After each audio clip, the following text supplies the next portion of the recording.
Bonjour, je suis Romain Jacalone, je suis représentant de la société Nuki pour le marché français et tout particulièrement pour le secteur de la location courte durée. Alors en ce moment, on pose beaucoup la question de la différence entre les différentes Smart Lock Nuki puisque la Smart Lock V3 et V3 Pro vient de sortir en France. Euh, donc on me pose la question, quelle est la différence entre la V2 et la V3, entre la V3 et la V3 Pro? Donc je vais essayer de vous éclairer de façon très simple.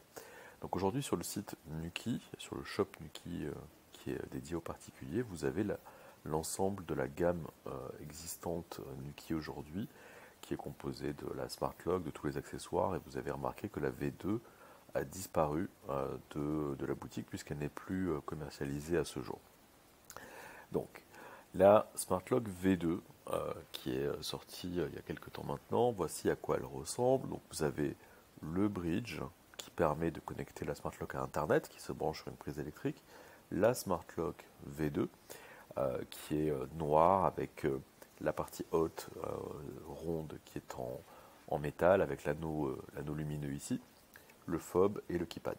Donc ça c'est la version V2 qui nécessite le bridge pour se connecter à Internet et qui communique avec le bridge en Bluetooth.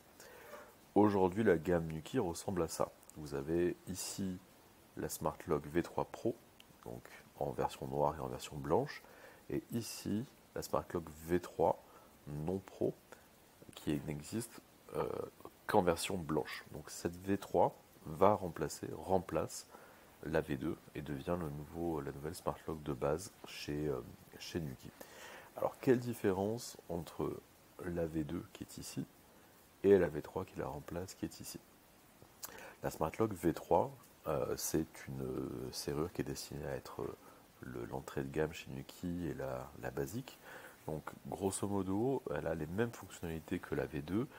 Les changements qui ont été apportés sont des améliorations au niveau des plastiques, notamment la plaque qui sert à installer la Smart Lock sur la porte, et au niveau du moteur, donc pour que le mouvement soit plus fluide et améliorer le bruit qui est émis par le moteur lorsqu'il tourne pour verrouiller ou déverrouiller. Ici, la partie circulaire est en plastique entièrement, de bonne qualité, mais en plastique. Donc la Smart Lock V3 est entièrement en plastique et obligatoirement blanche. Et elle continue du coup de se connecter à un bridge pour pouvoir être reliée à Internet.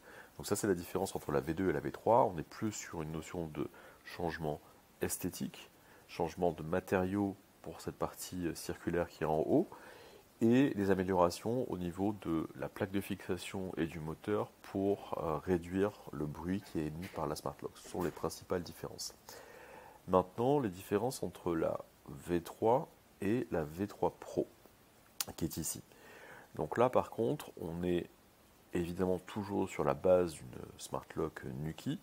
La V3 Pro, parmi ses principales différences, on va avoir la partie haute circulaire qui est en métal, donc qui est une finition métal, donc il y a toujours cet anneau ici externe qui peut être tourné manuellement pour verrouiller et déverrouiller la porte, le bouton central qui peut toujours être activé ou désactivé pour verrouiller ou déverrouiller aussi.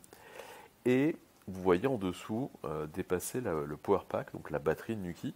Donc la V3 Pro est livrée par défaut avec une batterie Power Pack.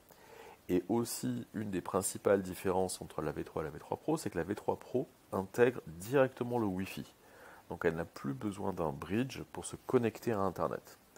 Donc en résumé, la différence entre la V3 et la V3 Pro, ça va être sur un aspect esthétique, ici, donc sur cette partie circulaire, il y a une finition métal sur la V3, la version Pro. Le fait que la V3 Pro est livrée par défaut avec une batterie Powerpack, et le fait que la V3 Pro intègre le Wi-Fi et n'a plus besoin d'un bridge pour se connecter à Internet. Un petit détail malgré tout concernant notamment l'intégration du Wi-Fi dans la V3 Pro, il faut avoir en tête que la Smart Lock intègre le Wi-Fi et donc peut se connecter à une box ou à un réseau Wi-Fi directement sans le bridge. Par contre, attention, le Wi-Fi qui intègre la Smart Lock ne peut pas servir de bridge. Donc ça veut dire que si par exemple vous souhaitez utiliser dans un logement le Nuki Opener, qui a besoin lui aussi d'être relié à Internet, le Nuki Opener ne va pas pouvoir se connecter à Internet via la Smart Lock. Donc vous devrez toujours avoir un bridge dans ce genre de situation. Donc autrement dit, si vous avez un appartement à équiper et où potentiellement vous souhaitez utiliser un Nuki Opener, je vous conseille d'opter pour la V3 qui va se connecter avec le bridge et le Nuki Opener va aussi se connecter avec le bridge. Si dans le logement vous n'avez pas besoin du Nuki Opener, à ce moment-là vous pouvez opter pour la Smart Lock V3 Pro. Comme ça vous n'aurez pas à utiliser et à brancher un bridge, la Smart Lock se connectera directement à Internet. Voilà, j'espère que ces explications vont pouvoir vous aider à mieux comprendre la gamme Nuki et cette transition de la V2 à la V3 et la différence entre la V3 et la V3 Pro. À bientôt!